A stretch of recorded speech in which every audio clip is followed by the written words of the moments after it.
దేవా పాపిని నిన్నాశ్రయించాను,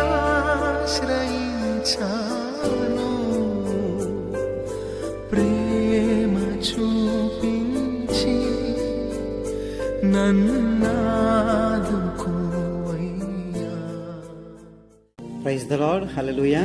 మన ప్రభువును రక్షకుడైన యేసుక్రీస్తు శక్తి కలిగిన నామంలో మీ అందరికీ ఈ ఉదయకాల శుభాకాంక్షలు. ఈరోజు దేవుని వాక్యము, మా దేవ యెహోవా మాకు సహాయం చేయము, నిన్నే నమ్ముకొని ఉన్నాము. దినవృత్తాంతములు 2వ గ్రంథము 14వ అధ్యాయము 11వ వచనం. దేవునిదే పూర్తి బాధ్యత అని ఆయనకి గుర్తు చేయాలి. నువ్వు తప్ప సహాయం చేసేవాళ్ళు మరెవరూ లేరు. 1000 మంది ఆయుధాలు ధరించిన సైనికులు, 300 రథాలు రాజైనటి ఆసాకు ఎదురై నిలిచాయి. అంత గొప్ప సమూహం ఎదుట తనకై తాను నిలవడం అసాధ్యం. అతనికి సహాయంగా ఇతర సైన్యాలేమీ రాలేదు. అందువల్ల అతనికున్న ఒకే ఒక్క నిరీక్షణ దేవుడు మాత్రమే. నీ జీవితంలో కష్టాలన్నీ ఒక్క పెట్టున కలిసికట్టుగా వచ్చి పడితే, చిన్న చిన్న ఇబ్బందులన్నీ తొలగించుకోవడానికి ఇతరుల సహాయం తీసుకున్నట్టు ఇప్పుడు కుదరదు. సర్వశక్తిమంతుడైన ఆ పరమ దేవుడే మనకి ఆ సహాయంలో దిక్కవుతారు. నీకు నీ శత్రువులకు మధ్య దేవుణ్ణి పెట్టు. ఆశా విశ్వాసం ఎలాంటిదంటే, కూషు దేశపు రాజు జేరాహుకు తనకు మధ్యలో దేవుణ్ణి నిలబెట్టినట్టుగా అతనికి అనిపించింది. ఇది యథార్థమే.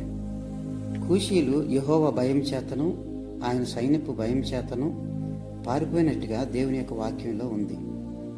ఇశ్రాయేలు వారి పక్షంగా పరలోకపు సైన్యాలు వాళ్ళ శత్రువుల మీద విరుచుకుపడి అంత గొప్ప సైన్యాన్ని ఊచకోత కోసారేమో అన్నట్టుగా దేవుని గ్రంథం తెలియపరుస్తూ ఉంది. ఇశ్రాయేలీయులు కేవలం వాళ్ళని తరిమి దోచుకోవడం మాత్రమే చేశారు. మన దేవుడు సైన్యులకు అధిపతి అయిన యెహోవా ఊహించలేని రీతిగా ఏ సమయంలోనైనా తన ప్రజలను ఆదుకోవడానికి వస్తాడు. నీకు వచ్చిన కష్టానికి మధ్యను ఆయన ఉన్నాడని నమ్మాలి. నిన్ను కంగారు పెట్టే ఆ కష్టం గాలికి మేఘాలు కదిలిపోయినట్టుగా నీ ఎదుటి నుంచి ఆ కష్టాలన్నీ పారిపోతాయి. అందుని బట్టి ప్రియ మిత్రులారా, రాజైనటి ఆసా ముందు కొన్ని 1000 మంది రథాలు సైనికులు ఎదురైనప్పటికీ దేవునికి ఒకే ఒక ప్రార్థన చేశాడు. మా దేవా యెహోవా మాకు సహాయం చేయము, నిన్నే నమ్ముకొని ఉన్నాం. సహాయం చేయుటకు నీవు తప్ప మాకెవరూ లేరని విన్నవించుకున్నారు. అలాగే నువ్వు నేను మనందరం సహాయం చేయడానికి నువ్వు తప్ప మాకెవరూ లేరని దేవుని వైపు మన యొక్క కన్నులెత్తి మొరపెట్టినట్టయితే దేవుడు ఆలకిస్తాడు. మన ఎదుటి ఉన్న ప్రతి సమస్యను, కష్టాన్ని తీసివేసి మన జీవిత బాటను సుఖమయం చేసి ఆశీర్వాదాలు దీవెనతో నింపుతాడు. అట్టి కృప దేవుడు మనందరికీ దయచేయనుగాక. ఆమేన్. దయచేసి మన తలలో ఉంచుకొని కళ్ళు మూసుకుందాం. ప్రార్థన. కృప కలిగిన తండ్రి యేసయ్య, మీకు వందనాలు. రాత్రంతయు మమ్మల్ని కాపాడి ఈ నూతన దినంలోనికి మమ్మల్ని ప్రవేశింపచేసినందుకై మీకు నిన్ను వందనాలు తెలియపరుస్తున్నాం. మా దేవా యెహోవా మాకు సహాయం చేయము, నిన్నే నమ్ముకొని ఉన్నాం.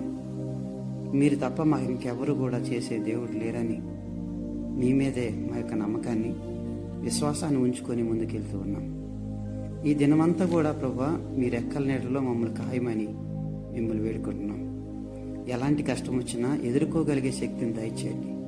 ఎలాంటి అస్వస్థత, అనారోగ్యం వచ్చినా ధైర్యంతో ముందుకెళ్ళగలిగే విశ్వాసాన్ని మాకు దయచేయమని మిమ్మల్ని వేడుకుంటున్నాం. తండ్రి, ఈ దినమంతా కూడా మీ రెక్కల నీడలో మమ్మల్ని భద్రపరిచి కాయండి. ఏ విధమైన శోధనలకు, బాధలకు, కష్టాలకు, ప్రమాదాలకు, అనారోగ్యాలకు, అస్వస్థతలకు, మోసాలకు ప్రభువా మేము లోను కాకుండా మీ రెక్కల నీడలో మమ్మల్ని భద్రపరిచి ఖాయమని మిమ్మల్ని వేడుకుంటున్నాం. ఏ విధమైన ఉపద్రవాల్లో మేము చిక్కుకోకుండా తండ్రి మమ్మల్ని ప్రభువా సంరక్షించి కాపాడమని వేడుకుంటున్నాం. మమ్మల్ని, మా కుటుంబాలను, మా యొక్క జీవితాలను, మా యొక్క సంఘాలను తండ్రి మీరు దీవించి ఆశీర్వదించి బలపరచమని యేసుక్రీస్తు నామములో అడిగి వేడుకొనుచున్నాం తండ్రి. ఆమేన్. ప్రభు మనందరినీ బాగా దీవించును గాక. May God bless you all.